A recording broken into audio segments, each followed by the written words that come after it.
ទៅទៀតនៅក្នុងពិភពលោកដែលបច្ចេកវិទ្យា AI កំពុងគ្របដណ្ដប់កុមារប្រុសជនជាតិឥណ្ឌាម្នាក់ដែលមានឈ្មោះថា Aryan Shukla ដែលមានអាយុ14ឆ្នាំបានធ្វើឲ្យមនុស្សជាតិភ្ញាក់ផ្អើលយ៉ាងខ្លាំងដោយសារតែសមត្ថភាពខួរក្បាលដ៏អស្ចារ្យអាចគិតលេខក្នុងចិត្តបានលឿនជាងល្បឿនដែលមនុស្សធម្មតាចុចម៉ាស៊ីនគិតលេខទៅទៀតកាលពីពេលថ្មីៗនេះAryan បានបំបែកកំណត់ត្រាពិភពលោក Guinness World Record ចំនួន6ក្នុងពេលតែមួយថ្ងៃនៅឯទីក្រុង Dubai ជាមួយនឹងសមត្ថភាពរបស់គេរួមមានបូកលេខ5ខ្ទង់ចំនួន50ជួរគេចំណាយពេលត្រឹមតែ 18.71 វិនាទីប៉ុណ្ណោះបូកលេខ4ខ្ទង់ចំនួន100ជួរ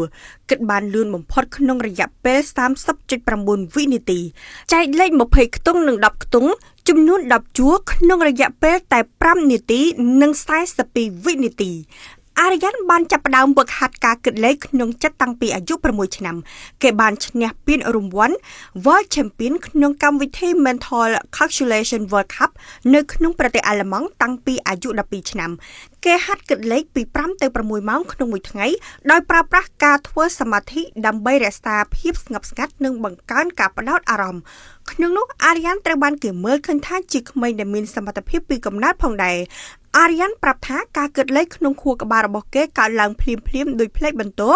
ដែលពេលខ្លះគេខ្លួនឯងក៏មិនអាចបញ្យល់បានថាវាដំណើរការយ៉ាងដូចម្តេចដែរទោះបីជាភាពល្បីល្បាញកម្រិតពិភពលោកក៏ដោយ Aryan នៅតែរក្សារបៀបរស់នៅជាក្មេងធម្មតាដោយគេចូលចិត្តអានសៀវភៅរឿងព្រេងលេងហ្គេមនិងលេងកីឡាគ្រីកេតតើ Aryan ប្រើវិធីសាស្ត្រអ្វីដើម្បីគិតលេខបានលឿនបែបនេះគេប្រើប្រាស់បច្ចេកទេស Vedic Mathematics និង Mental Abacus ដែលមានន័យថាគិតក្នុងចិត្តដែលអនុញ្ញាតឲ្យគេមើលឃើញរូបភាពលេខនិងការគណនាក្នុងខួរក្បាលដោយម៉ាស៊ីនកុំព្យូទ័រតើការគិតលេខលឿនបែបនេះមានប្រយោជន៍អ្វីខ្លះនៅក្នុងការរស់នៅក្រៅពីការគិតលេខវាជួយឲ្យមានការបង្កើនការចងចាំការផ្ដោតអារម្មណ៍និងការសម្រេចចិត្តបានរហ័សក្នុងស្ថានភាពស្មុគស្មាញផ្សេងៗតើមានក្មេងផ្សេងទៀតដែលអាចធ្វើដូច Aryan បានដែរឬទេគឺមានក្មេងជាច្រើននៅក្នុងកម្មវិធី GMCA